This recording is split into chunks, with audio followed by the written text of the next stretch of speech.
In the beginning was the Word, and the Word was with God, and the Word became flesh, and it dwelt among men. Through the Word God made all. He was there from the beginning.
Greetings, dear friends, in the name of Yeshua HaMashiach. We want to thank the Lord for this opportunity that He has given unto us to study His Word.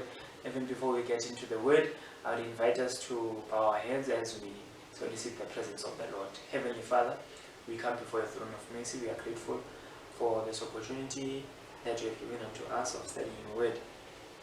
We pray and ask that may the Holy Spirit arrest our minds and our hearts. May Christ be lifted up. And at the end of this lesson study, may we all be drawn up to Him. This is our humble prayer. In Christ's name we do pray. Amen. We want to talk about the future, about your future, my future, our future in particular. The issue of the future is an issue that is imperative to many people. Many people are kept wondering on what would happen in the future. Many people are exploiting people, they are making money out of them because people want to know the future. And thus, as a child of God, God has outlined the future in a very beautiful way in the Bible. And this lesson study, we are going to go through the prophecy that God actually outlined pertaining to the history of the world until our very own time, to the time when Christ would come and set up His kingdom here on earth. The first thing that we want to look at is an amazing Bible prophecy. It is an amazing Bible prophecy because God actually revealed His will as to what will happen in the times of end. When you read Amos chapter 3 verse 7, you discover that the Bible says, "The Lord God does nothing without revealing His secrets to His servants, the prophets." So this prophecy, it is a prophecy that God revealed. Who did God reveal this prophecy to? When you read Daniel chapter 2, you discover that in actual fact, the first person that God reveals this prophecy to happens to be King Nebuchadnezzar, and Daniel comes in as an interpreter of the dream. It is said, and I would like to quote here, that about 500 years before the birth of Christ, God gave the world a startling glimpse into the future through the prophet Daniel. God presented an outline of world history in advance for 2,500 years from Daniel's time to our own day. Nebuchadnezzar, the king of Babylon, some 2,500 years ago, was given the prophecy by God Himself. He would establish the fact that Daniel was in Babylon, taken into captivity by King Nebuchadnezzar. And we, checking from history, we realize the fact that Nebuchadnezzar was not an ordinary king, but he was an extraordinary king. Thus, the Bible tells us that in his kingdom, in his rulership, Nebuchadnezzar would dream dreams. And he had a council of wise men, if I may put it that way, that would counsel him on the dreams that he would have. He would tell them the dream, and after he would have told them the dream, then they would give an interpretation of the dream as to what the dream means in conjunction with the kingdom of Babylon. Now we are told that Babylon was a very beautiful place.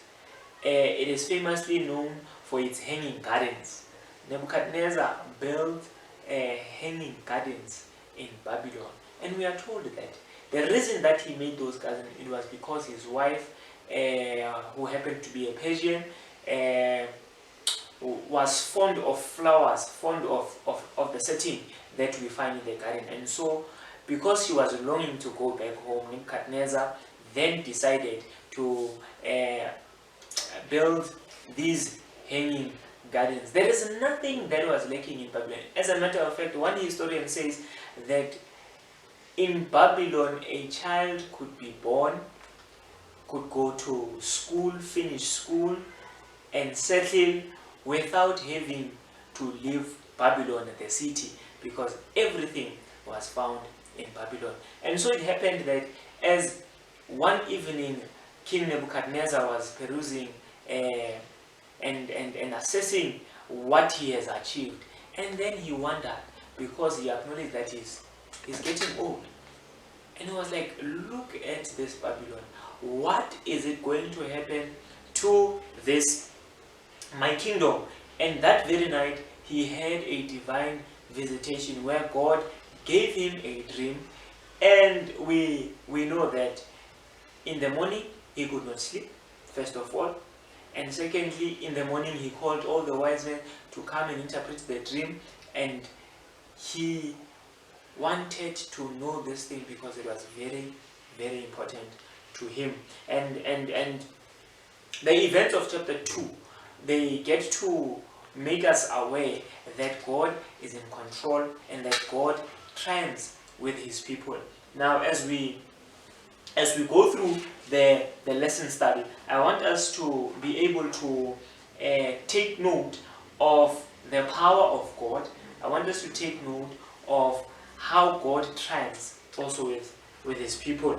I'm reading from Daniel chapter 2 from verse 31 to verse 35, and it reads thus: You looked, O king, and there before you stood a large statue, an enormous, dazzling statue, awesome in appearance.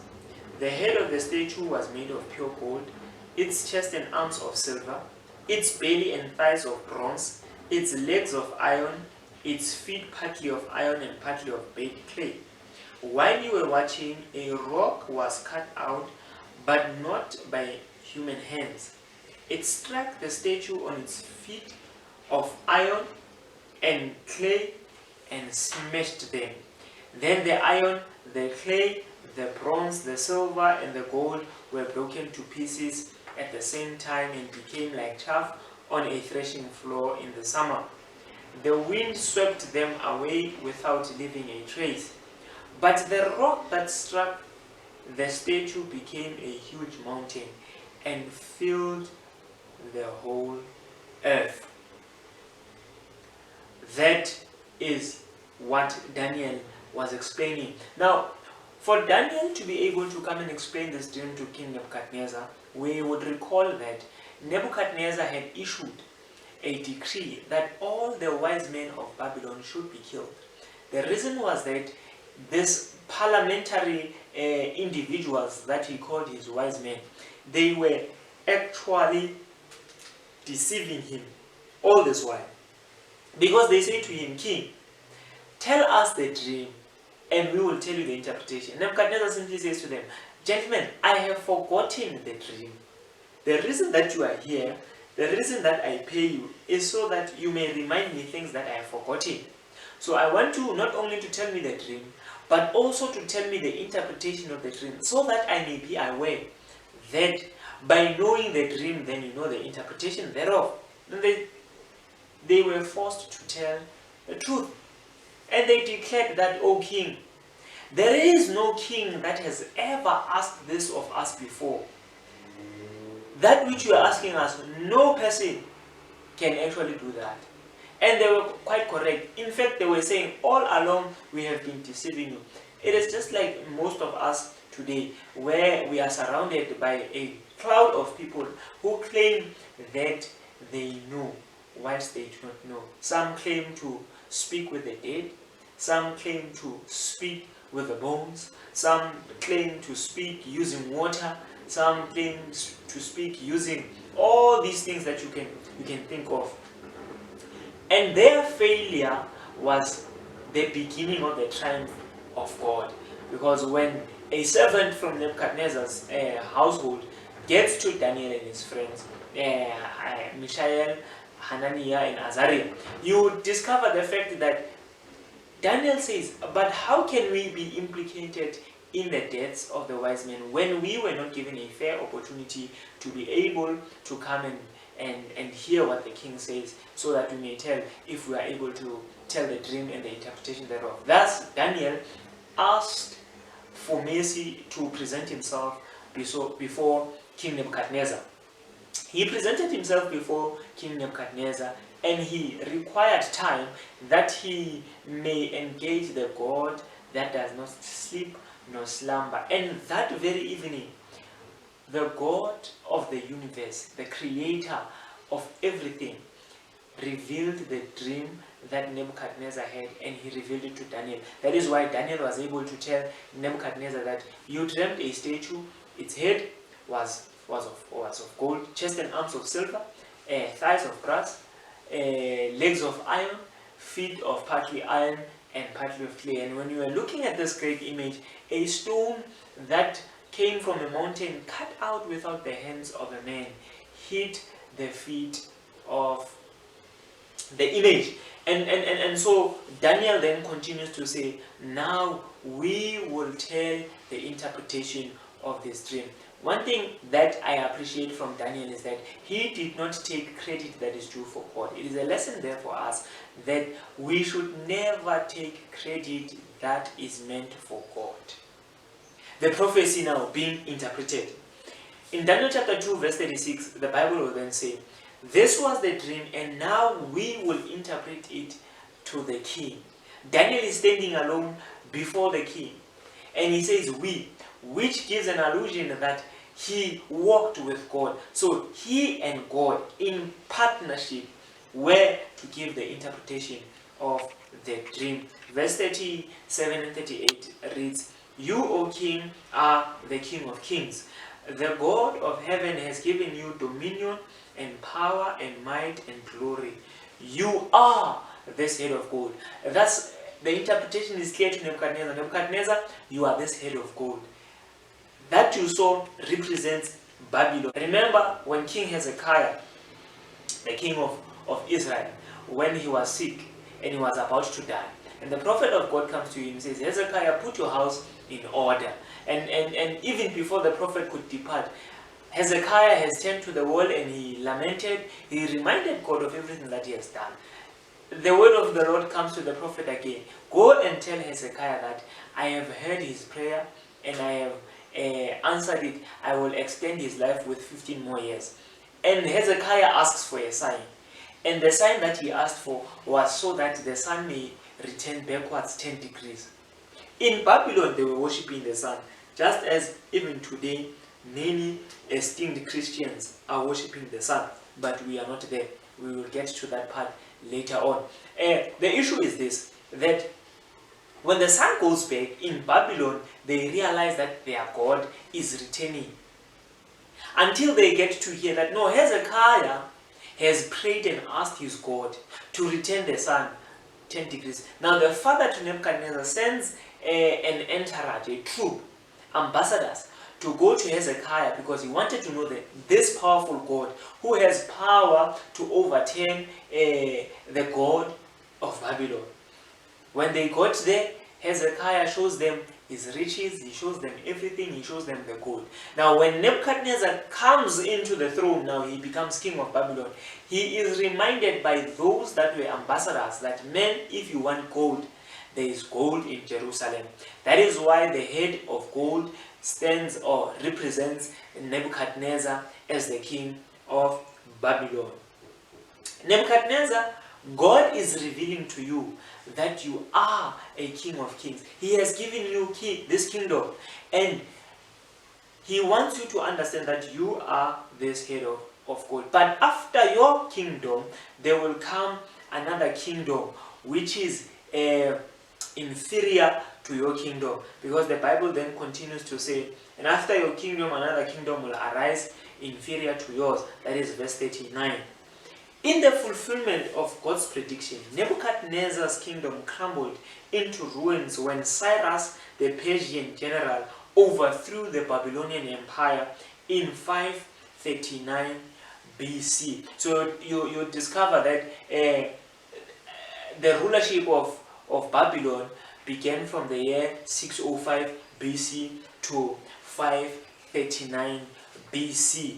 And he was defeated, or his kingdom was defeated by the Medes and the Persians, by Cyrus and Darius. We would remember that the reason that the statue would say, and after your kingdom then comes the chest and arms of silver, which shows a coalition government that was led by Cyrus and Darius. The events of how the kingdom was overtaken by the Medes and the Persians, you find in the book of Daniel chapter 5, where the grandson of Nebuchadnezzar tasted alcohol. After tasting alcohol, then he commanded that the articles that were used in the temple of God may be used for evil things. Let me submit this to us to say that do not mess around with holy things, because God is insulted when holy things are used for evil deeds.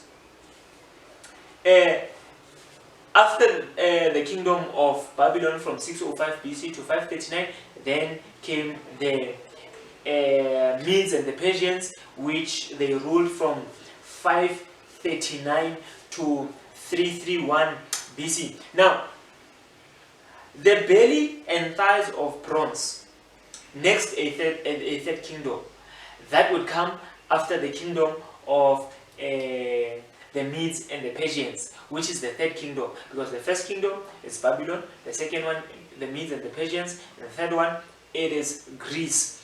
Now Greece ruled from 331 BC to 168 BC.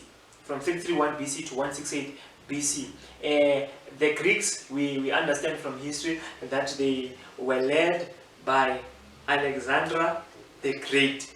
Alexander the Great led them, and you would discover the fact that after this kingdom then would come the fourth kingdom, which you find in verse 14. It says, finally there will be a fourth kingdom, said the prophet, strong as iron, for iron breaks and smashes everything, and as iron breaks things to pieces, so it will crush and break all the others, which is the other kingdoms that were prior to it, and which this kingdom was representing the Roman kingdom, the time when the Caesars began to rule the then known world.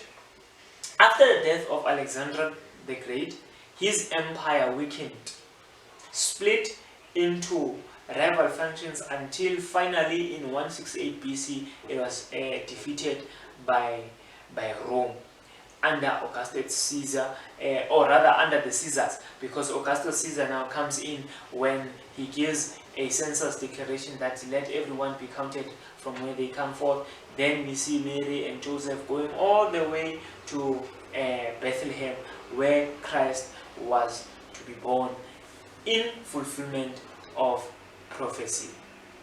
Now we would get to discover that Augustus Caesar was the one, as I said, that gave that census, so that we see Mary and Joseph going back all the way to Bethlehem, whereby the Messiah was to be born in fulfillment of prophecy. Gibbon, the 18th century, has this to say, and I quote, the images of gold or silver or brass that might serve to represent the nations and their kings were successfully broken by the Iron Monarchy of Rome. That is Edward Gibbon, The History of the Decline and Fall of the Roman Empire, John D. Morris and Company, Volume 4, page 89. I would encourage you, if you may want to have a copy of the history of the decline and fall of the Roman Empire, because it has a lot of historical data that has to do with the prophecy of Daniel chapter 2 and Daniel chapter 7 and so forth. So you do very well, my friend, to have a copy of that particular book. Is God in control of the future? Of course God is in control of the future, because we see him outlining the kingdoms that will be there prior to the second coming of our Lord and our Savior. And as per the feet of iron and of clay, this is what the Bible says. I'm reading now chapter 2 verse 41 and 42. Just as you saw that the feet and toes were partly of baked clay and partly of iron, so this will be a divided kingdom, yet it will have some of the strength of iron in it, even as you saw iron mixed with clay. As the toes were partly iron and partly clay, so this kingdom will be partly strong and partly brittle. That is according to Daniel chapter 2, 41 to 42. The prophet predicted that not a fifth world empire would come, no, but the fourth kingdom actually will be divided, and they will try to be one thing, but they will never be one thing. Let me read this extract for you. During the 4th and 5th centuries of the Christian era, barbaric invaders from the north poured down on the decaying Roman Empire, delivering blow after blow. Finally, 10 of the tribes gained off the territory of Western Rome, and 10 distinct independent nations established themselves within the boundaries of Europe. Thus, the toes symbolize the modern nations of Europe today. And let me give you these 10 nations as they were then and as we know them now. We have Anglo-Saxons, which is now England. We have Franks, which is France. We have Alemanni, which is Germany. We have Lombards, which is Italy. We have Ostrogoths, which was later destroyed. I will explain in a moment. We have Visigoth, which stands for Spain today. We have Burgundians, which is Switzerland. We have Vandals, that was North Africa, which was later destroyed as well. We have Suev, which is Portugal, and we've got Heruli, which also was destroyed. Now, these you take note that I said Ostrogoth, Vandals, and Heruli were destroyed. You get the details when you read Daniel chapter 7, that why were they destroyed. In Daniel chapter 7, we get to see that from these 10 horns then came a little horn. That little horn uprooted 3 other horns, which remained 7 horns. So that is why these other 3 nations no longer exist, because they were uprooted. Our day in Bible prophecy. Our day in Bible prophecy. Daniel chapter 2 verse 43. Listen to what it says. And just as you saw the iron mixed with baked clay, so the people will be a mixture and will not remain united, any more than iron mixes with clay. This is very significant. Why? Because we have had individuals in the past who wanted to unite Europe. They wanted one currency in Europe, one language in Europe, but they have failed dismally. Even those that would attempt to begin to want to unite Europe today, they are going to fail dismally because the word of the Lord is at stake. He who said, I am not a man, that I should lie. Let me also read for you this extract. Over and over, powerful men have tried to unite Europe, but they fell short of the goal every time. Napoleon came nearer than any other man to uniting a divided Europe. But probably thinking of this prophecy, as he fled, defeated from the battle at Waterloo, he cried out, God Almighty is too much for me. Kaiser Wilhelm II and Adolf Hitler created the most powerful armed forces of their day, but each failed to unite Europe under their rule. Why? Because the word of the Lord was at stake. They will remain not united.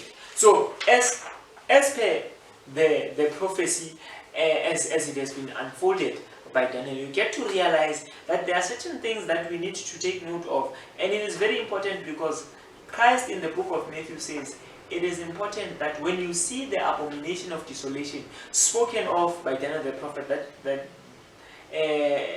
he who reads, let him understand. So it is very important that, my friend, you would want to take time to study the book of Daniel, because the book of Daniel is embedded with what God has said will come to pass. A look into the future. Verse 44, I will repeat it again. In the times of those kings, which is the nations of modern Europe, the God of heaven will set up a kingdom that will never be destroyed, nor will it be left to another people. It will crush all those kingdoms and bring them to an end, but it will itself endure forever. There is a kingdom that is coming that is going to endure forever, and that is the kingdom of God. My friend, the question is this: when God establishes that kingdom, would you be there? Will I be there? Would we have decided to be part of that kingdom?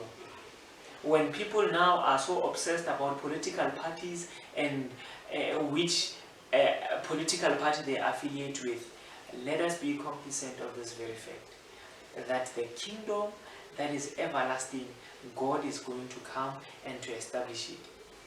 Question is, would you and I be there? Now take note.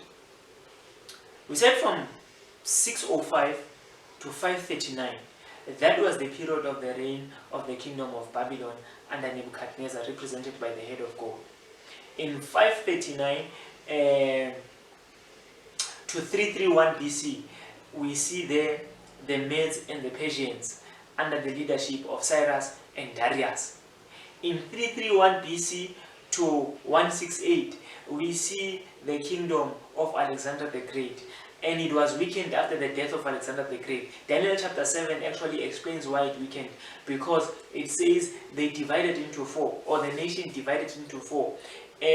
Alexander the Great had 4 army generals: Cassander, Ptolemy, Lysimachus, and Seleucus. After the death of Alexander the Great, that is when now each man took a portion of the kingdom, weakening Greece, and hence the Caesars came forth in 168 BC to AD 476. Now, you discover that Christ was born during the Roman period, according to the prophets. He was born during the time of Augustus Caesar, Tiberius Caesar rather.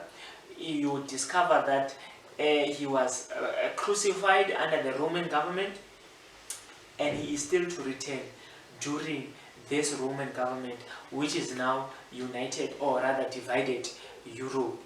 Christ is coming. His coming is nearer than when we first believed. The king's dream and you. You will notice that this dream, in a nutshell, per se, for a lack of a better expression, I may say, that it had little to do with King Nebuchadnezzar, but it had more to do with you and I. Why? Because most of these things, as they were coming into fulfillment, they are actually affecting us now. Because according to this prophecy, we are actually living right down there by the toes, the divided toes, partly of iron and partly of clay. The only thing that is remaining in this prophecy pertaining to the everlasting kingdom of God to be established is that stone, and that stone is none other than the rock of ages, which is Christ Jesus himself. When he left, he said, "Peace I live with you, peace I give you. Do not let your hearts be troubled, and do not be afraid." As these things are coming to fulfillment, we are not fearful, because we have read and understood this prophecy. That which I can say is that if you thought that you had time, think again, because it has been quite a number of years now that we are waiting for that stone to come and crush. And that stone does not crush the head, which is Babylon, because it has passed. It does not crush the chest and arms of silver, because it is the Med and the Persians. It has passed. It does not crush the Greeks. They have passed. It does not crush pagan Rome. It does not, but it crashes right there at the feet where you and I find ourselves. It is my humble prayer that as we live, as each day goes by, let us be reminded that an eternal kingdom, a kingdom that is aloof from suffering, aloof from pain, from heartache, from all these things that keep us from sleeping at night. That eternal kingdom where there is no more sorrow, no more death, that kingdom is coming. Are you ready for that kingdom? Am I ready for that kingdom? Therefore, my humble prayer that may the Lord be with us. May he guide us. And may we be submissive to his guidance, such that when that stone comes, it does not crush us, but we are found in that eternal kingdom. Our heads are bowed and we pray. Loving Father, thank you for this lesson study that speaks to us about the future. We understand that you have prepared. We understand that it is a matter of, are we ready for you to come? Perhaps we thought we are ready and we are to get ready. May you assist us, that may we study your word, immerse ourselves in your word, that we may understand the times. For soon and very soon, you will descend from heaven with a shout. It is my humble prayer that may we, together with those that have watched this, may we prepare for your soon coming and prepare for that eternal kingdom. This is our humble prayer in Jesus' name. Amen. My friend, may God bless you as we strive to make it to that eternal kingdom. May God bless you. Amen.